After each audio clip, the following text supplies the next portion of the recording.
தமிழ் சினிமாவின் ரசிகர்கள் விரும்பும் கூட்டணி என்று ஒரு சிலர் இருப்பார்கள். அந்த வகையில் அவர்கள் அனைவரும் ஒரே கட்டத்தில் சில கருத்து மோதல்களால் பிரிய ரசிகர்களுக்கு ஏமாற்றமே மிஞ்சும். இதில் மணிரத்னம் இளையராஜா, செல்வராகவன் யுவன், கௌதம் மேனன் ஹரிஷ் போன்ற பல கூட்டணி உடைந்துள்ளது. இதில் கௌதம் ஹரிஷ் மட்டுமே மீண்டும் இணைந்தனர்.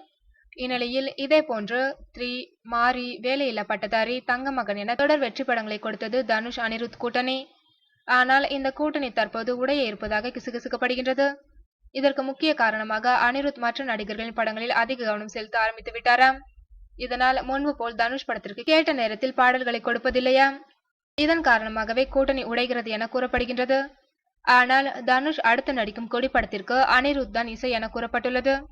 இந்த கிசுகிசுக்களை தனுஷ் அனிருத் உண்மையாக்குவார்களா இல்லை பொய்யாக்குவார்களா என்பதை பொறுத்திருந்து பார்ப்போம்.